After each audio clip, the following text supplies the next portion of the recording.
Ya, koe whakalofa ku Samoa, good morning. You know, good morning. Aloha kakahiaka. O aisi mea, malole lei, namaste. O aisi mea. Makandang umaka o le good morning nga Filipingo. Ya, makandang umaka lang ko kele uo Filipingo. Whakalofa ku ya kako Samoa, you know. Samoans in Samoa, Samoans in, you know, wherever you're at. Po in New Zealand, po e Samoa, Amerika, Kukuila, Australia, siya mangi po fermeo e whaongolongo mai ai.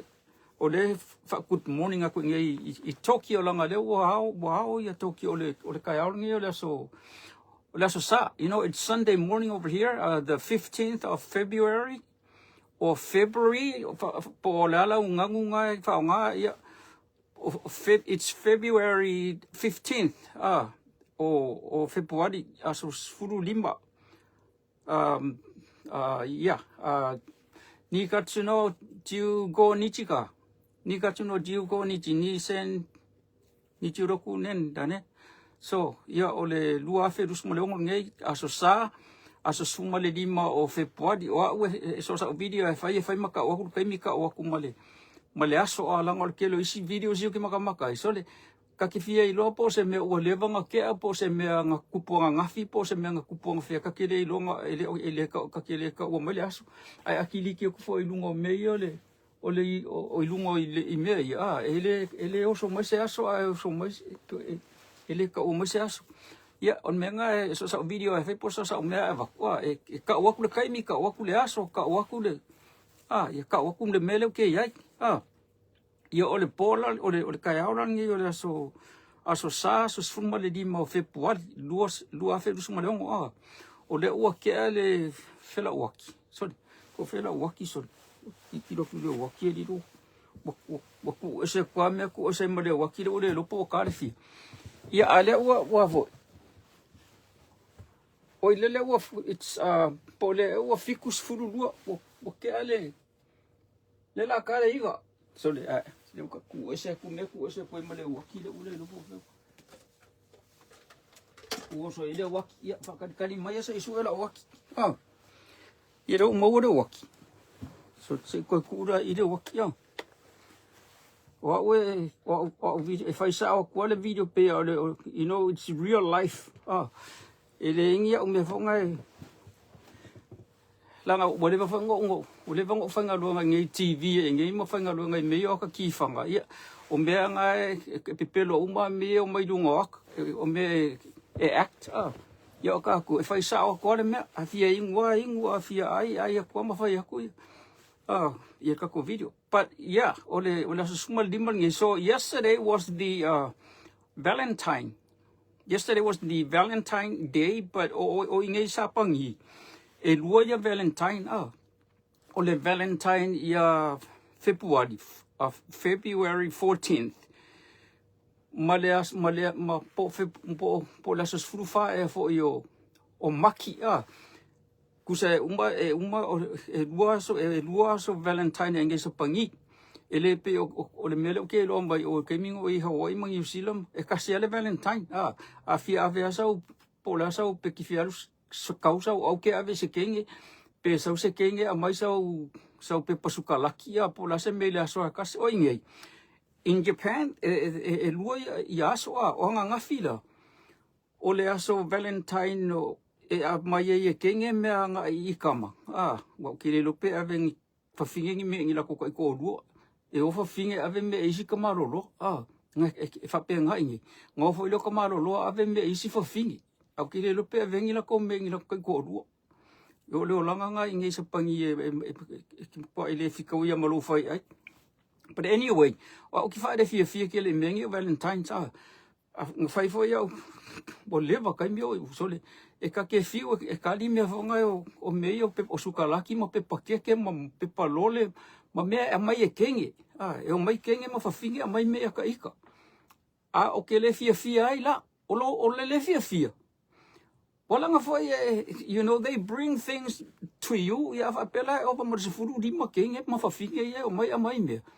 o lo ngoinga lo makua o le makua ki nga e ke fiu e whaakaungi mea e ke alo e whesini whalo po angi mea vonga ave po ame fia i whawhinge ma kengi sapangi ma me wapenga o ke le fia lai o maingi kengi man whawhinge o maingi mea Valentine's i hapa alang ke ki ngai wa mai mea ngau ke le ia kango ki pe ki ai po ke alu kufa ingisi ka mai ki pe ia nga ole le kai me it's a must you have to give something back ke pola sa me ke alu ave I ave kanga langa mai me ia ki ngai la anyway ola ole ponge la sa ko sa fu sis ko fe mo lo ko kala umbia le fa yakula lo manga ole o ko vai mai lunga I ole foka ko ole mele le utanga atamai ole po kala mer nga kala ale ole me malia ola video le nga fa yakula ka mai ngo ka ua ko ia so ke le nga ngo ia va lasi le ngo le ko inga le ko fa yakula video le ke ngai but I also look at this one over here. Okay, le lopo le unu po ole e o nganga le ingoa le pea. Ole ingoa le mafi mata afa. E iso okay mai aso fu ela makula iki mako ang le primary school. E sa iso okay ngo ia mafi. E fu ela makai ang mako ai ngo ia mata afa. E la longa kali ngo ia mafi. Ole okay kilo kuna I. Ole sa mata afa sa bea mafi mata afa le ngor ngakala. O ke le lola por ka ngaka le ngai ngo ia mafi por me ese fo ese sika ngaka pe a faila o mafi yo ka ngaka le all supporting o kuila e pa mal HLPP le support ngaka le ol mo ko ikele ale la ka ngaka ku le fa makalanga le o le video le e ku la you know it's 1 hour 8 minutes le le video ele ma fai lamo avakua I langa kele me ai se longa faska ko series vonga le fa wa ke por fa sa mo series ai songa fa wa I videos ale so ele fa kalanga o le kalanga le ile makuila epa ole por kalamele this program over here was from Wednesday there's lululenke aku ngai aso sulkasia le esa wele mele aso kamula ki aku pola le mele e fa yelanga le esa welang fam kalang ole video ko le mo me esa I ole faingo si kamale le ore mo si kamo mo fa wo ole fenga la ve aku video le nga le se video ke aku ngenge ka mai mbeanga avakua le la ole ko ile melar ka nga le ole faingo si kamo o fa wo le fa ye le avoli ile makuile ola sole ole loko leanga ole se ole uma me ale la ki ku le video ia se vai pe ko kilo longo mai kala le ale dili tau silingi ai fo ile male tulanga o sa valia nei sa mo ni fu vai aso ole fa so longo po kalame o tau mua o sa no nga fa maulunga ni sta o tanga longo tamai tai o mo fa o chulis tafunai o te tonu o le totele o le malu le tunu ua mai moa whaafonga I le saunoanga whaamaulunga lea a le main star a sa whai atu le wholawholanga al tātou por klame o le a tau whai atu le tātou por klame e whaamalepe ina le whaamaulunga tele o ia saunoanga ia Samoa o ko whaalongo mai o le ki manga pe uma ele mau ku spa ele o so mo fai ai kai mingi pe uma ole yoangi se fulu I think it's John 10:10 ole yoangi se fulu fai po se fulu le sa ole mele fa pe the only reason why the devil came o polale me ngalenga sa ki apolo o me ye ko ole ngaoi ole fasio kangaka male mele o le faaleanga le fakalepe mea e kalepe se mea le o vai le sa bo sa o le nguko le le kanga kale e uma foi ko fa longo sa fo le nguko kuila e pa the same reason e fakalepe nga ia o kalepe nga ko mang ko foi le kai milenga nga sa foi ia li mongi a mai fa mai ole mea nge ko mai ka ku kamu fai ka ke o mai fa kasi nga ia ka lepe le fast ia le o malepe o le kalanga li monging fai le fo ia saui e sau fo ia kuila epa o ko vai o ka le mo ka mangingo le kala o kuspa ia the only reason why the devil why Satan came is to steal, kill, and destroy. Por sa ngal me fa male pele o sa I le la pola me la fa male pe si ko ki ko le video lo di. Wale o me nga le o mai lo di o le mai fa male pe le o mai fonga le pe fa sa ngi fa o ma ka ku se me o ka male pe ai o mai ka le pe me o lai fa ma me o le ka mo fa se ko vai pola le si me le la wale la o ka le pe. O le matau buona o le fa fonga mai ai. I se manatu o le tātou por kalame. A afale ono, teimi sini nei. Afale 5 teimi Queensland. Afale 8 teimi New Zealand ma Samoa. O le afale tasi po le afale 2 le vau. Te leo stete o Amerika. Ia, manisi e tulu o le lonolangi. Le fa fonga mai le tale noanga sa pu e ina nei le uli. Ma le taita i le vanga fa upfai e le chapipi. Le fionga ia tu le epa doctor sa le mari le ngoi. Ya o lela e uma nga e uma lo le mea nga ya kuila e pa ka pe uma fo ma ka video o lela la ka ko lela ka ngole di le mai ya me ye se uma fa ma la mai langa me le e manga le kam fe ka le ya o le ka le pe ngole fast o le ka le pe ngole malo o le mele ka usau I o le ka le pe ngo manga kus kamale o le ngo kusi la lo fe o kusi le ngo skama o mo e fa wo le skama le ka le ya so o kupen me le Tablo le tolu with you, o yese langona, o le forensic audit. Tasi leo ta upolo, tutulu ina pel tato upolo kalame, ono le manatu. E ye leva mea sa longa na fai nai le finangalo si o tato utunu, ile mata upulea. Le sa fa fonga bai ile aso sa, ne fe vile sa. Fai fa pitoma ye ile fa sa longa. Ale malo. Ina ua maea ona tatou toe la ngal mata upulea. Ile fiafio le solulu.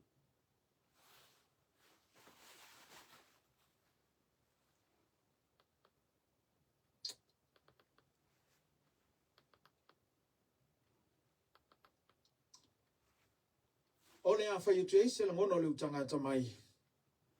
Tau wha maramala mai nisi o saunanga, nisi o mea ian saunoa i ilimi style mata upulea. ya ako va ai mai le li o ke la longa o ke la longa kala uma le li le kanga kale o mafile fai mai o le kusi la lo po le fai ka mai lunga lang computer it takes a lot e fia se konge pe a kwale mi ngu ke o fa ka di o lai pas o lai ka su el melo wo i lang fai ka e uma le video le so sanga video e fai ka mai a me lungo ke po fai ka mo kuspa yo po ki kilo sanga note po I ngi me yo nga lungo o ke le lo it takes a lot of, kele me o le whai anga mai o le kaukala. Ai koe whai kau mai manga mea. E ke whiua kau whaakari e kau posa. Yo le wo o langa i le mele o le forensic order le wo o ye o le mele nga kolunga e whamanga ko le le mai a. O le manga kumua mua. O le manga kumua mua o le whai anga i le whaamaua rungo skama le o moe whaawo. O le manga kulonga rua. O le kau mo whai ngai whaamalepe. O le mea longa kodu, o le wo o le forensic oral po le alfasa mo le mele. Po le me fonga le susu enga se kanga kau, ka uia susu enga se kanga ai kupe a, fasa mo e hapenga. A le la ko susu oku po le simea. Tabulo le wha. Ua pulea nei sa moa I pulenga pule tutu.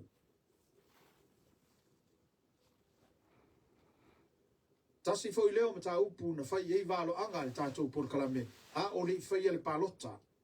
A tu lai mai lauli. Malana vaenga fa upu fai. E pu lea sa moa I whenga pule tutu. Ua e silisila iei ma le atoe fai lofo I le utanga tamai ne fiafi. Ua iei nei sa moa I pulenga pule tutu. Tau mua. Ya, o le kau au kilo le mea ua oile whai kau o le rile. O le ua o langa mea longa wha le whai mai, ua pulea sa moa I pulenga wha pule tutu. O longa winga, ila ua wha winga ngā kunga le mea le ua pule wha o la reka o le mea, ua pule fo le ua pule akua ua kusa ua pule akua le malo, pule malosi. Ai, ele oi loa ka ngaka ia o le ngaka upule fa ko mingisi e ai vo e kuila e pale ia mesa isa mo le mesa isa mo la o kilo ku ingei masal pe la ve ku mangisi ka o ma ko ngi ka ko mangi ngo foi fa ngako kia o sa mo le pule fa ko mingisi bo le pule nga lenga ia e pule sa o mai ai kuila e pa le fa fenga o le sa kala le di ile anga ile aku ako ai within the same group the HRPP ele ai masaka ngaka mafanga ukala nobody ele mas sem feng fa ari song mga kulang alem ko pule ma losi I pule fa ko mingisi ale o sa ulang akala fa ole o pule fa kuku pule fa aku le malo ela audi o ko vai fa makalanga mur kanga ki makwale lo nga sa ol kuspai mur kanga ko le ka ukala ole simba nga ngale mala mais kanga ole fa le mele ole kanga ka e ka ukala ai fa pe ole sa o yong manga ole maunga kuspai ole fa yanga I kanga ka foi le ole ngofo ma fai kala ole si ele ma fa nga yanga ia ele o faile kuspa yanga ikanga ka le fa ali la ko manga le when you share your thoughts you share your opinions or you voice what is in your heart ele o ka kala kuspa yan menga ole ka kala kanga ka le faile kala nga iles kanga ka e faile kala iles kanga ka ele kilo kanga yanga ia se ka ko va ia ele ikang ime ia faile o di ko ai nga le fa o ke le fa ngo fa masingo langa se foi lo wingo me nga le fa winga I fa masingo o le failo le silkala o le si fa masingo lo but that's not what it is say o sa nga fa maulunga le min style mtanga luenga o tina e fionga le tofa mo e fa wo tu le stafunai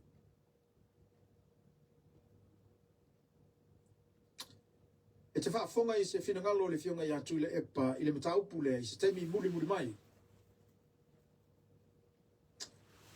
ai le o se anga I fanua tatou por kalamele fa ale anga ino stangata ile ai petai o nga luenga I le tu ua ile fa fefe ina fo I se mea pe fa fefe ina se tangata o le faia pe o fesili matau pule manino ma fa alia matau pule fa maoni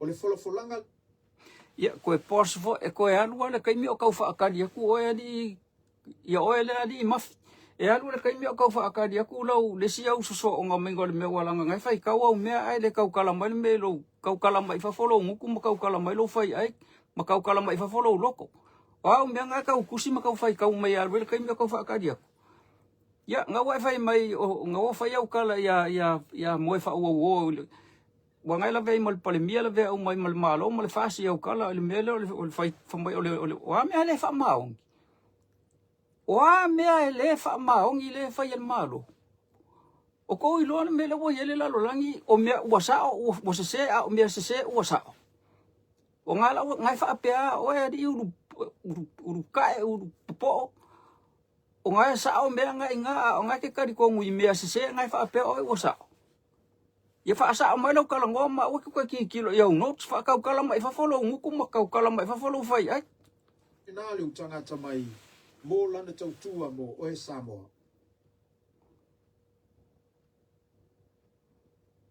o le mata upu le o la o lunga fo I finangalo le tulu u nei vai aso atoa o le mata upu I sa nonga minista o le tanga luenga o tina mata mai tai le tofa mo e fa o tulis tafunai ilana fa tale noanga manisi ofisa fa sale la u lango longo winda le fainga malo le fast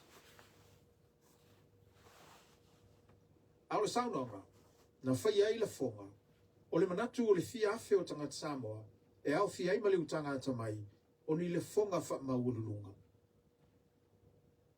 ia o ala fonga fa maulunga o ni saunonga fo I ali mai ai le to fai papa o male utanga ngao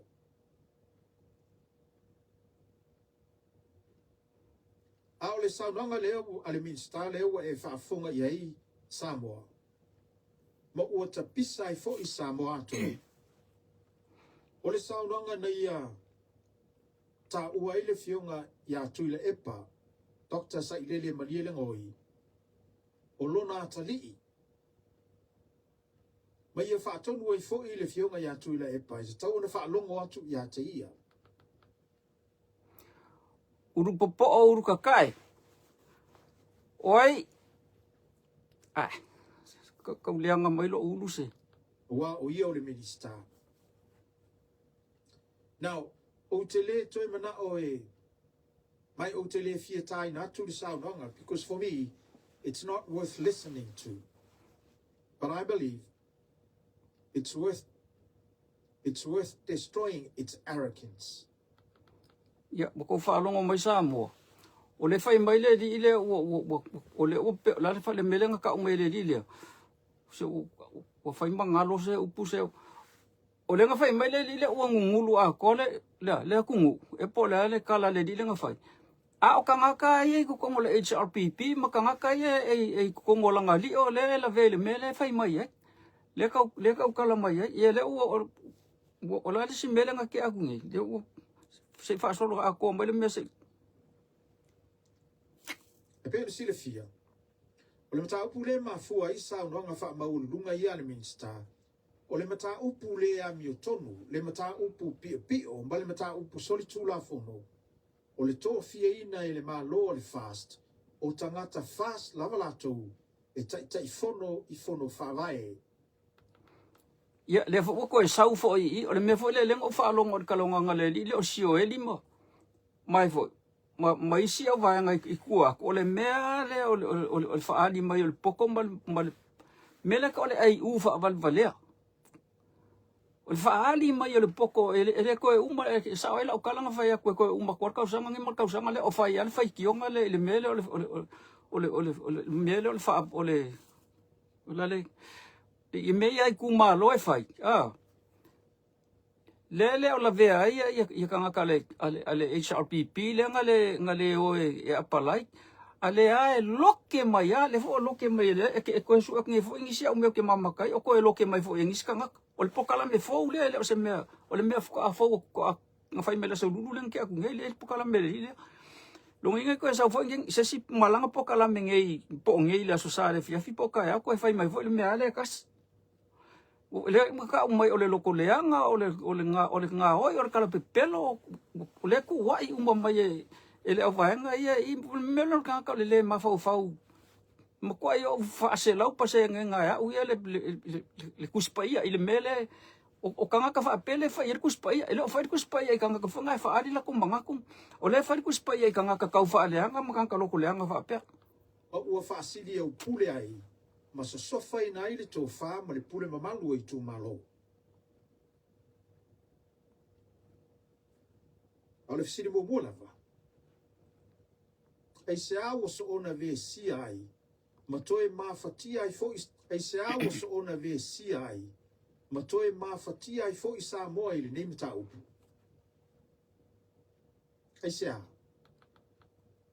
Ya Aisha langa Aisha o le ko le o ia ko ke malo lo ma ko ngofu. Ola Aisha ia o ko ngai fai mai kala malo ma fai mai kala o le pale mia le ala nga fai umi le me. Ola Aisha mai ngai la ia. O ngai ke Aisha mai o ke Aisha mai ia o Aisha o ai ngai fa pe o ngai afo ngai ka ko ngui I mea ngai ke whai mai inga o kangaka ngai o koukuru pu ngai kari kongu ia o e mau mea ngai whai mai o rua ma siwedi ma ko akele le e aisea mai la o inga ke aisea mai e ua e ala nga loke umi le mea o le kou le o ko ke momoe ma whaingi kou whea unga o kou whai inga o le loke so ala e whesidi mai la aisea mai la ia O le tani. Ua vesia ma toi mawhatia sa moe le puta upule nei. Ono le whaatino I no pulenga pule tutu. Ma pulenga whaasiri au pule. Ma pulenga whaasiri au pule. Pulenga solitu la fono. Ale ngā malo le fast. Yo olau is that the reason? O nga wa fa pe o pulenga fa ngai ka o maru e fai ka uma practice fa le au me pe fa po fai ka me au notes sau le fai upu ngalo po fe o e ko su e ko fa sau fai upu ai le ka kala mai le nguku wa o ka kala ku nguku a ka kala ko o se e kusi mai au notes nga fai ka mai ko e fai ka mai Ko aru ko fai ka mai fa mai o menga wa lenga ko fa pele gungu ole sa me ye fai. Ole mafua angale na ole vesia male mafatia o Samoa ili nei fo I mataupu. Ya langa vesia na gungu ole ko le o ko ke mo moi. O fai ko fe au o fe anga ke ngofo. A ngofo ya skadia lo fenga luenga pola ngoluenga ngai fai al fa le nganga kangaka. Ya ko ki kilo ya un notes ma ka ngo e fa aisa si mingu ke fa alu fai ka un notes ma sa fa lo lo kom fa lo u. A fai ka un notes nga ko foi da ko fai ka mal me o ngalu. Al fa ftai foi. Wa vele fa tale no nga le min style mataupu le. O sila toi Samoa li tangata tonu le na te fai pulenga ia. Pulenga ia pi o ai le fai ngol mataupu le. O lea ua e sila atu Samoa, I le tangata tonu e ona tau pulenga. Lea na whaatino e le matau pulea, male le wha maoni tele. O ile tangata, o le moe wha uo, Julius Tafunai, o le minista o le matanga luenga lea, le wha foi na mai le matau pulea. A foi sa unanga yena e fa fonga yai. O ia la le ona le tau pulenga le.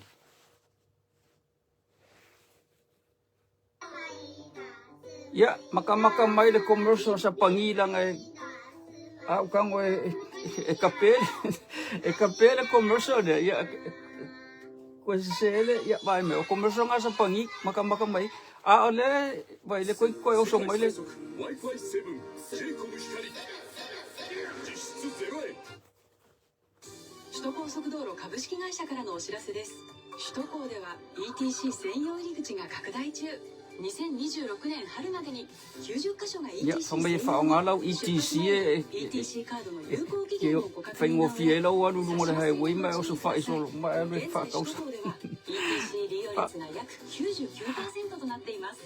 よりスムーズにより快適に ETC かもフィエフォイロハイウェイやETC 専用へ。当たり前をどこまでも高めるワゴン R という鈴木のプライド。Ya, vai orka vale le Suzuki le fai mele le commercial le. The best ever, you know the olarka le compact. Ole Suzuki le ngumela kasi lolang. La fifa kauso ka vale la ikiki ai handy ya. Yo fiu mai lau fa kau mau me ko kong. As ka mai ka vale ya. Kele lope fa venga fa usa pangi e kukusa ka ya ka maka o fi mau me o fi ka vale le mau me o fi lo ka vale kele nga. そして新しいワゴン R。 Ya. 一番新しい鈴木の新しい Wagon R or the new 実感してください。 new Wagon R. 自転車も検知。おい。ニューワゴン R。 Ya, nga 鈴木。 ya le la ko sa ule di leo ai wo mo fai ka nga notes. Ai lewe singa umao ni nei mataupu, o ai na talo sanga, o ai li talo sanga, o ai o tai fono, o ai o le tai fono. O le tau fi. Sa le te tau na sa valia le tunu, nei fo I maftianga.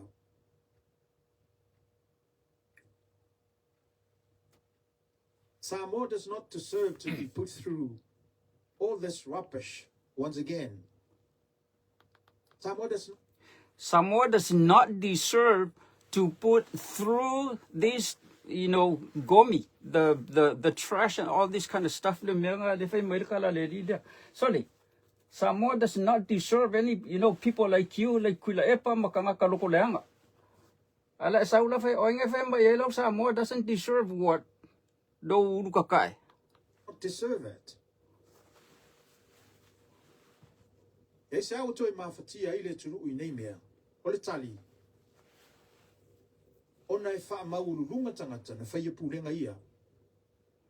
Ole tali. Ona e wha I longa tangata. I la tōu ia na whaia le tonu o le mta upulea. Te koe pasle me ke ua ngalo. Ale wa e fai mai o lau kali wa lenga koe fa pele ku ngu o le fa mawalulunga male ia ya sawa le ua ngalo.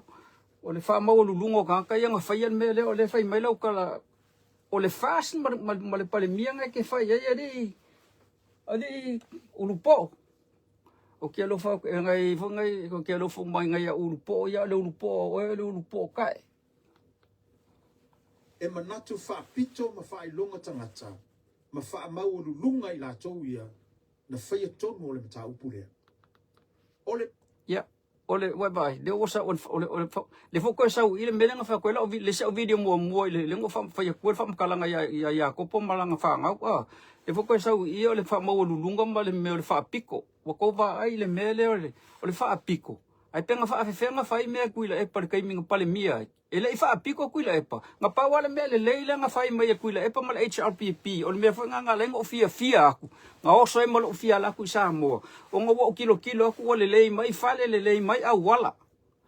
You know, any government, you know, in any country or so se malo o mea e kolu mea you know the ka fa el malo or let's stand for the people, stand for the country and stand for the government.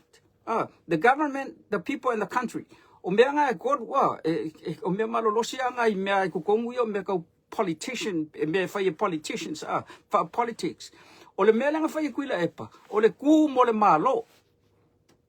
Mua nga ku mo le malo nga piko koele mo wa ka o le malo nga ka koele mo le kungu ai meme ka ngaka nothing ai ale sa se fa ya la se fa la fa mkalanga le se ka o le lua o le mela nga le ke le ka ngaka yang fi e kuila e pa ngo fi ko i fo fa penga yese nga ka so ma fa so ai nga ile me nga kai mi ngo kilo ko isa mo nga o le fa le awala.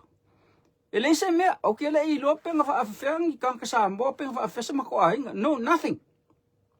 Pa on me ngo nga lo aku sa mo lo kulo I fale mo ma awala la o le o fa pe lo man ma ko suya sa mo ma ko improve ma ko ole it's like a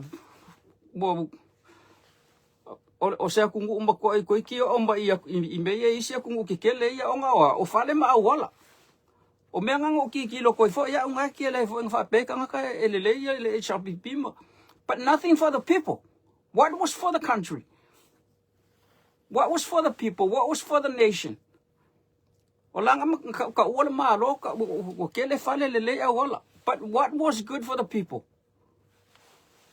Ko ki mai pola le se o kala pa fua angala na o le toi sava lia fo I Samoa, o nei maftianga. E fa pe feo na sila fia. Sila fia le Samoa, I upu ia na fai. O upu fa maulunga. Me mo mola te tau na fai lo atu I lo fina ngalo Samoa, ma lo fio fo I le minister. Ua vesia ma mafatia Samoa. Ua langa la ngale fina ngalo le fionga ya tuile epa. Ua langa la ngā fina ngalo fai pule. Ona pulenga le ami o tonu. wa pulenga le ami o kongulo ulu I po. Who cares about Kuila Epa and what he thinks o Kuila Epa nga o Kuila Epa nga yang o uloa mai a whatever. Le wo faya inga he will never change o longa ia loko nga ele pala loko leanga nga ko ke kari kong wa ia nga la wa fai mai se fai nga wa kari kong le mga kuila e pangala ali fa ali mai. Who cares? He will never change. Ole mga kuanga kuila e paso se whatever the prime minister does, whatever Lauli does, whatever the government do, it's just the same. If you maya Yesu of apenga, wala isi mga kunga kifay maya ka may pola se umapaya ko pola lokal ngonga. Matau pulenga le fa maoni. Wal be fa maoni. Pe ana muli ta ina ele minstalia fa inga malo menino. Whainga malo e whaatutusa ai tangata uma. Whainga malo e usta ia tu la fono male whaavai o Samoa. Pe ana muli ta ina le minista lea meana. Se manue le sila ma whaafonga fo I Samoa. I nei fo I mata upu matanga. Se manu fo I. E le whaamatanga ina le tō whaama le whautautanga.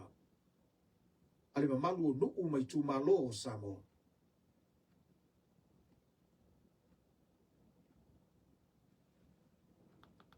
Ele? Ya alu le kai mio kau whaakari aku lau. O lenga ola whaalongolongo lokal ngam kuila epa. But o le si mele le ka umai o lua. Saka kau nga whaalongo langa ke mo kango kipi la o video langa la umi ke le yo on mele e whai lokal ngam kuila epa. Se koe whai ku se sias. Ole ka o le la ve ya o le ulu po le ulu kakangi. O nga ke kilo mai o ku.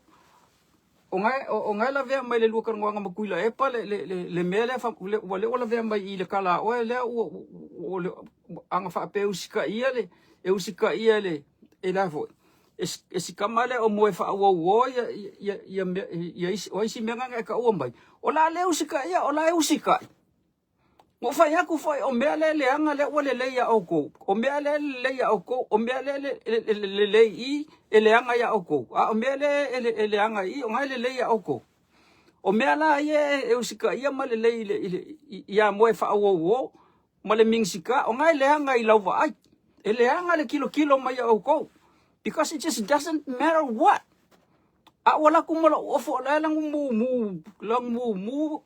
mu pa oli o ke fiwa fa ya ko lang mu pa oli lo ofo la ke sa fa mai o luli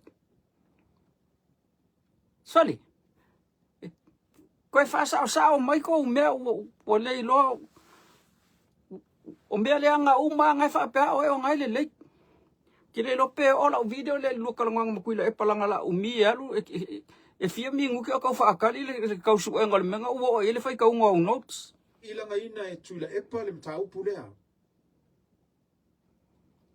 Mai le ive sia fo ile tunu one ni tulanga fa le anga nu ile ai.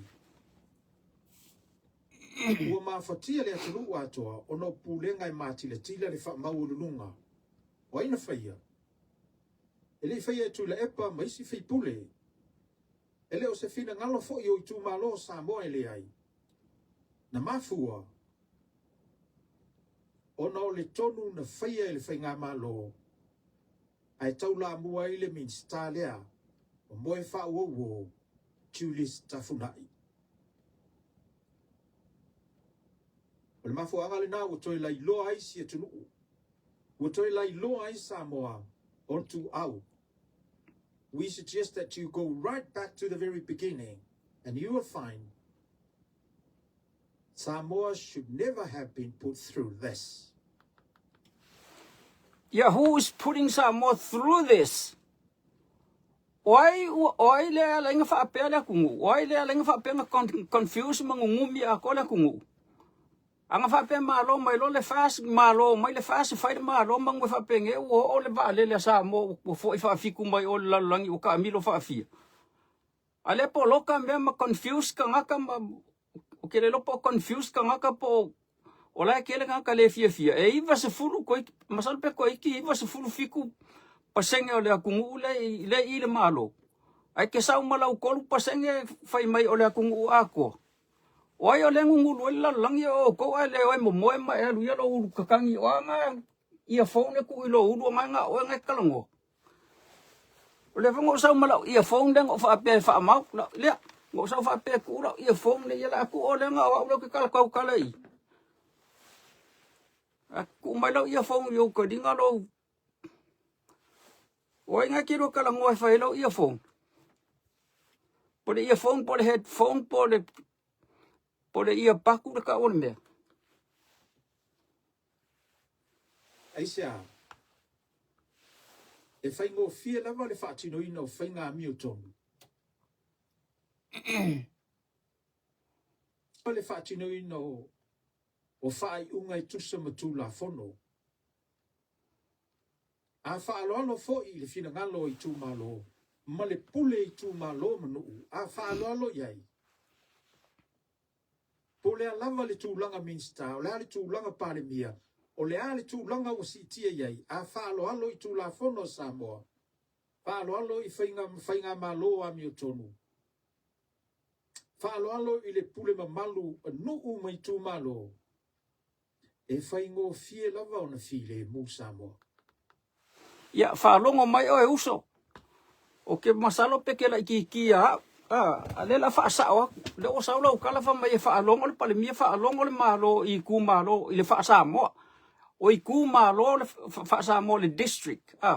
O ingei o mako ingei a pangi le waka o au leo ki ngofo ya pangi le waka o koe ma mako. Langa o au leo o kisa pangi. O ke musu ke sikisengi langa o sikisengi o ave esera o sikisengi Samoa. I want to keep my identity. O menga o ke le fia sa pangi ai a leo ke ngofo mau inge sa pangi. O le system ingei sa pangi ya mako. E whaalongo umakangaka no matter who, no matter what. E whaalongo umakangaka I mea mai le malo. The government is up here, the districts down here, and then the cities. Ole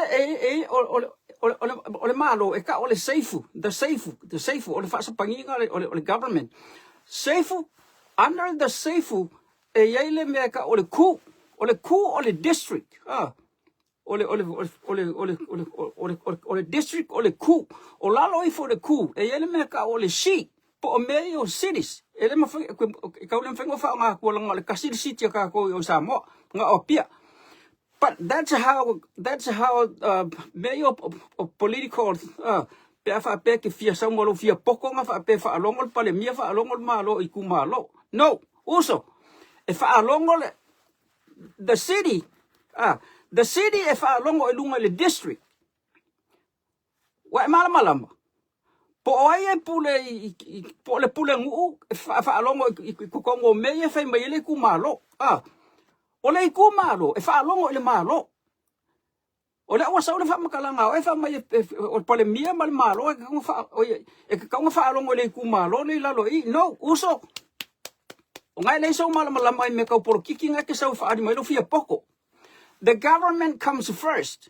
The government e abele kusa o kangaka umola kungu o ilalo le government ole kengele pale mia ya mako o ia nga e pule sa pangi ako o kangaka ia pule kongu I mayor districts which is the ku e fa alongo ile malo ma fa mele fa mele malo ole kangaka le governor ilalo le city po le shi e fa alongo ile mele fa mele district e fa pengal fa so longo le mea Ai sa o amai le mele I le district le ka o sa mo le ku malo e fa piko e lunga e kong fa longo ele pale mia mal malo o fese me fa vale o fa penga o le ku malo sa mo o ke le fa le anga ku malo mangi makai langa o ke le fa ya ko fu ai o la mangingo le mai le mangingo le pale mia le fa makalanga ese me lu o me le district la ko e fa ya me le district la ko ai la se me fia manga le district manga o me se fa ngel malo ngole lunga le malo le seifu ole seifu Ngasaure ilunga ile meleka o le seifu which is the government, the Japanese government. O ingasa wele voice umale sa ya makonge ilalo mai. O aulo ki kongo le city. O le city lo ki ngofoi ko kongo le district. E ko kongo le ku. O le ku e ko kongo le malo. O le malo le vai ya ko le kungu wa lo sa o malo fia poko fa mai fa longo le ku malo. E fa longo le fa longo le malo le ku malo. I kong fa alongo le shi which is the city fa alongo ile ku which is the district nga fa alongo le district anga idunga ile malo e fa pe ngal fa solonga mengo meyo o me ka malo ai le ona sa wo ele fo iso me ya sa fa mai kong fa alongo le pale mia ya kuila epa onga ole kai sorry man it doesn't matter it's just nothing. O fa longo ya Biden makanga le kai o fa longo Trump ise so kanga po fa longo se Se si kai se si malo se kangaka o la kai se kulup. Ele fa pengan fa solongal mea ko alu ko a fia ilo mea ka meio por kiki. Ai le fi fasili mai alu fasili se kangaka pekero ke a onga. Ai le lo sau a mai au mea fa le ainga mai au mea fa pa ki ko kongo fa yeman malo. It doesn't work that way. Ele o malo fa along with the district ke fa along with malo. That's where everything comes from. O mea sa mai lungal malo, sa mal pale mia, sa mal kai la kungu. Ele fa along le kai la kungu kai o ngingu. Aki sa malo fia poko ko fa ola le sa mea ka o mai.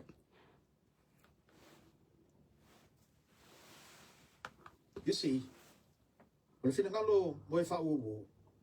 E fa peo tula e paulo na tali. Na wa o ye o le lufi. Ala e fa fonga i le fa mtalanga i tula e pa o le mata upu lea. O le tali e le fionga ya tula e pa i le mata upu lea. Ai fa fonga i le tali noanga na fai nei le ftef. E talo fai lu tanga papau. Pasi silfo sa mo. A fai o le fua lea ua fua ai. O ia o le lufi. A fai la o le fua lea. O le fesili la ila ua fionga le minista. O e sa o noa la fa pena i ala uli. I taimi tau te feilo iai. O oe o le lufi. E te tau ona fa alongo atu la uli i ate oe. A wai le ai se pou o la uli ia sa mo.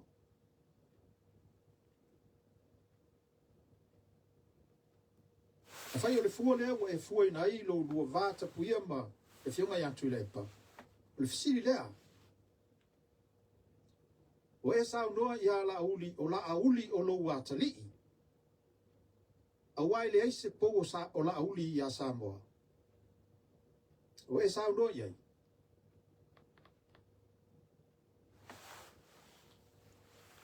A fufo. Ya ole a mai fu la kala fa kusa ile mele a mai le lufi fa kawe e fo eskamale o mai fa wo nga ya kuila epa ma faila fa makalanga nga o ya la audi ole ala ele why olan mela va ko fu le mele fa kusa e moi fa wo ya kuila epa o ia ole lufi epa ole polonga kali ipea. Ole va fa makai po ole va fa me fa langa ngu. Ala fa ifua la fa akusanga o ya la audio la ilese el me ole nga ka umai ola audi ole ka el malo. There are two different things over there. Ala me la ke pe ka se ka mai kiki pe ka se ka ule le po o ya ka e fa alongo mai ka nga ka el malo. Ale wasa wa ka kong ki mai me ye lu ole me fa langa ngu. Male me i le vale a mai fu le me i le vao o mo fa o ma kuila epa o me fa lufi fa le angangu avenga i le mele i le vala fa kusa fu ele se there's no connection over there o la le mele ke fu fa akusa sorry ai mai mau pang fa pe e ma fainga ngai lang o sa mo ele mafainga pa le mia ma le mafainga o sa kanga ka ilunga sa ibanga nga wa makai nga sa mo le lalo lang ya ko ele me fa penga ele mafainga o sa kanga ka ikongol fa le fongo ele mafainga se kulanga le se me fa penga ko kongol fa le fongo sa ibanga nga wa makai ile ole onga le nga ngu ai aku ile me sa o ai ka ingo malo fa lalo lang you know or kanga ka ilo ran le malo ala o sa mo e sa fa penga pe polale poko kanga ke ran le malo ale makai le o ikong ale o ya langa ba kula fa makalanga le langa ang fa penga ila o se kaule le po se singa sausa o ngai se yung visike mai se me ba o le singa me o ngai fa pe o kuila e pa lenga sa mga kusipasi o kusipasi o ko va ya kwa America o run mai en kanga ka ifia kusipasi sa America. It doesn't work that way. You know, if e fika ia me ile experience ale kanga malong malama anga fa pengela se ka mai kiki le po se kamala ikiki fonga le kala vau pe luas furu fia ka usanga pe korsu ka usanga le sa mo longo winga o fa kusanga o nga e fa fe nga fa ko fa sa ule se o kala langa le ke o ngalo isi me o fa ai langa le o maku Le poto masani. Ile anga nuku. Ele fe silingia le oa ma le tamau a ingo le finangalo o tule epa ile anga nuku. Ele itai yo o iai le sila fia e le minstalia. Eise a. E iai le teritonunga e matai tula epa. Ele isoi fua mai le minstalia i le lalulangi. ya fa kaya di lupo le fa umangianga fa yakula umanga ku le mele o da fo o le wa sa lo fa kusanga ku sai fa nga umasi kamale o mo fa wo ko inga ya ikuila epa bo le vanga makua kuila epa o kelelo nga fa ai malonga ilo o fa makalanga nga o le fa mai ya le la ko fa adua ku lo umanga o meange yo o running o malo ma meange yo va fa you know ele fa ya se umi o lo langa po se umi nga fenga duanga it just doesn't work that way but you will never see it you don't know or kampangilo ki fenga duanga ngi le fa ko afa ko sanga kalu ngo fenga duanga kampangilo ki ngi a wala ye ka nga ka nga ka ko se furu ka fast furu ka sanga fenga duanga le wala ku ngai ka ala ku fa kong ai sea wala bang fa nga nga la wo boli mikir fa ai o me ala nga ilo ma ya sola ola iki la ai fa o me nga amaka mai fa se furu fia ni ma se furu ka usanga fa se furu ka usanga ola ai o isi ka nga kala nga fa nga lo nga ka i lo se furu ka unga mai yung ibiske ala o ka i fia ka yongos furu ka i fikus furu ka usanga ka minge ale fuka ola ku ngai ko afa ko sanga le ola ku fight fa ko ngo langa ya ola e va le e vai ele peise la nga luenga ile uminga fa nga luenga se me e peise la fa nga luenga nga ile ki kilo mai fa ya kampangi ma bosses mo ya o malo experience ele ki kilo mai ile uminga fa nga luenga ole mela nga fa mai ai you know it's nonsense it doesn't make sense. It's nonsense. It's meaningless. Ele fika ngala unga lue malau fa polo kiki le levanga I kongol polo kiki. E fia ka usanga I ko kongol malo ya Biden. Bill Clinton. O Hillary. O kanga o levanga I ko kongol malo Amerika o kai fast food ka lima suka usanga. Anga alaku Trump ko alaku ngeya I ko kongol o fai pisingisa alaku run le malo silia ku ngai kanga ka umanga o kai lima suka I fast food ka usanga kongol malo. Anga fala mai lo fa kusanga fa peo e fa nga mo si kamale o fa wo levanga I ko kongu ya kuile ya o fe ele fika nga le va ya kanga ka ile levanga I ko kongu e fika ingaluenga e fika ile fai ai o ngaluenga fo ile wa umang o fa makala ku ko lume o ngaluenga fai mol malo ngaluenga fai mol kungu ngaluenga fai mo kangaka. That's how every government anywhere o meanga fa kingo la ko o meanga fai ko kia kula video musa ko kiki fa manginga o mangila video le yo ya kula e pale e ele tatu tonunga e matai tule epa fe ngai tule epa maleanga nuu ele isoi fua mai le ministalia i le langi e ve metala tuspa ia o le uta le poto e fetala ai o le uta le vale e le fetala ai e ta ofi mamau ye oila le vale a oile ola oila ngai la ngauta ngai fekala ia oi ngai le fekala ia o le uta le vale ta ofi mamau oi o le uta le vale o lala o mau ngai kau kusi ngai kau fai mer kuspai ko ki a kule me ile man me ta ula vale nei sila mai oi Samoa po se to finga maulunga ona ia ufi ina le pio ma le lea mi o tonu o le mea lea na fai ele mafai foi ele to o filufi o se tu ia tu foi ona fa lafi ina le mafatia o Samoa ono pule nga fa yo pule le o fai ele mafai sa nonga la yen foi ele mi sta o tula e paulo na tali e lo ai le utanga ngao Stasio vaenga sa nonga ia le minista fa pea fa longo mai tula e pa ia te ia o io le minista au tula e pa le tai io le tuonga you know eo mea manino e loai o le eo mea manino e loai o le tele io mea e le o malama ai le minista lea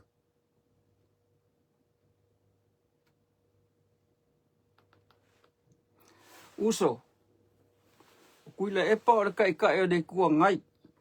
O kuila e pa o le kai o le pāki. O kuila e pa o le kai o le kulupu. A o le mingisika e ngalua i lunga le e ngalua i kongo le malo.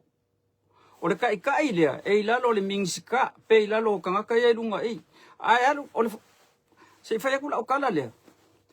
I kai mingo Hawaii ngai ko ma ko ngawo o le sia wo e insingia o le sia wo e fai fe au ya o e se la ngwa e se sia o nga fai le anga lo le ka vale ale fai fe au ma o lo mo fai fe au ave o i sia wo le insingia ai la ku le fai fe au ka o le insingia le fai ngol me e ke lo le menga kup nga fa sa le insingia fai mai no sia wole insing ya vai oi e kele ka o kongi ngo vai oi o le fai fe o la ku le falsa I'm under you e fa kongu mai oi ha fai mai po le ale me ke ro ko fa sa o mai lo o langa fai mai oi but when you come over here this is my shop this is where I work this is what I do e fa longo mai oi ya ele fa longo aku wa ya oi le lo oi se me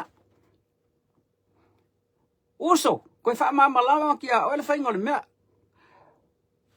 o kuila epa o kai o le paki o kuila epa o kai o le vaeng fa upu fai o kuila epa o kai o le kulupula o moe fa o le mingsika he's a minister he's inside the government o la fai ko kongol malo kuila epa but he's not a minister e mingsika kuila epa pele so everybody e fa kongu mai lunga I sau lunga le pale mia sau mai la mingiska nga ilalo ya no matter what group you are leader of po fere kulupo ke leader ai e ke fa longo I mingiska ele fa longo mai le mingiska I pe al melang e fa mai e fa longo le pale mia nga ile kumalo it just doesn't work that way yele wo fa malama ko ya oi a fa ye ke loku po ile fa fa nga ya oi when you go to church or your life every day e ke fa mo le ali but under I le fa le kangaka maka ko le ngai lalang a fa iso fa fe au e ke fa longo le fa fe au I me fa le nganga a saula le fa fe au I me fa polokiki pe fa pele lo le fa polokiki ngi me yang e kangole ka u yang me fa polokiki ke lo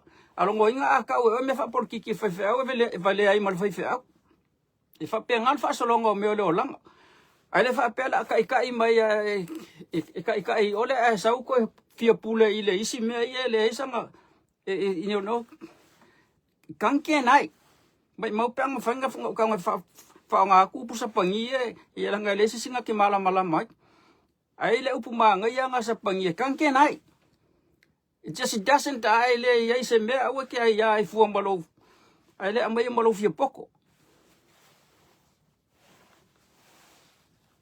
se tasi leo me manino I lo le ai o le tāua I o le fesilisili ma whaalongo mua le minista lea o na sau no ai lea. Wa mua. O le pāanga le tai o le tua ngai I ngā luenga whaapale mene. O le pāle mia. E le pāanga se tai o se I tua ngai I ngā luenga whaapale mene. Ma se minista. I le whaatulanga ino parliament for democracy. The leader of the opposition is the third most senior parliamentarian in parliament.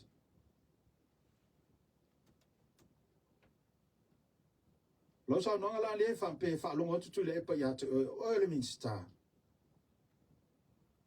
le minsta o se sa no ngai tau ni to o se sa no ngai tau ni to fa ma si na I lava lo fiong fa ma si na I lava lo fiong ai sorry le la mo fia kipila o video I fa umaile yo o mele fa lokal ngwang makuila e pale o ke mga ai fa longo roi ka ma va ko so manga wa fai so o kele la o mele o le fai ka o mai au notes ma ko e fo I ku su e mele o nga kai lo fai ka o nga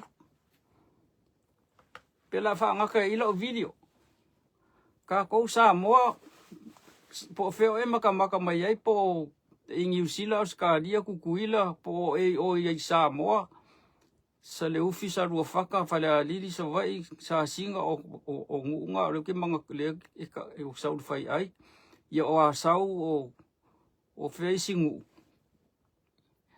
ia ma le sia o se sika ko video le fia wakwela video le ko inga le nga whai melonga mga kufia poko I oi iwa le ua o sau whaari mai o sau whai kala le whai ai ma le ma whau le pale mia o kua o valo sorry o ke le loang I fa sa mo fonga le fa fo e ko nga ka ko sa mo o le nga fa so le va ko la fa makalanga ia ma me ye lu fa nga le T ma le K ma le G ma le N ia ma le nga le e fa le fa ye ka le nga fa le nga ngu le nga fa le nga ngu le fa ye me yo la u nga fa ye me yo upu fa o la upu fa le nga ngu o le nga e ese le nga le ale lo se si ka u fai mai o nguku vale ya ele se nguku vale o le nga it's just a separate different language, it's a different dialect esele le nga o le nga o le me e ka nga wow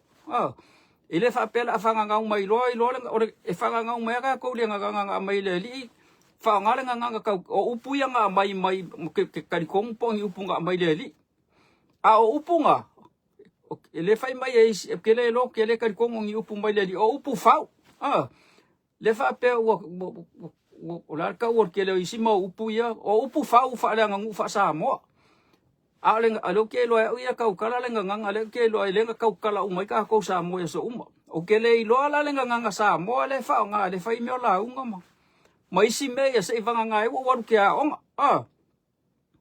se vanga nga se longo ke a onga ya o le nga ya fuka o lo le wa o ka usa ko ya fa la mu ku vale o ka usa ko ya o mo ko ngu ku vale ya o mo ko ile ai ma se me o ke ro ka e le sua ka singo folo nga o sa le ufi o le fai poi ponga ale fa finge o fongo ki de I sa le ufi nga fai poi polonga fa finge nga sa ulos ko inga fa mo ke kango e fa sila me nga o suom yang kango lolos ko inga fongo kimpe kinga yo sa le ufi kango sko inga oi fo fongo kia kusi mai le me ke kango ya o kango fola suo ke mingo o sa mo ya ngaka inga o ke le lola po angi si o le ka o kula fa sa mo inga I kamai yo oi fo o ngai kamai fa mai le me le o tau tai ya de ka pu e ko inga u ya ase longo ke sa o ngai o me nga o ngai ka ngakala ya sa mo le lo fa la unga ma le lo fa se u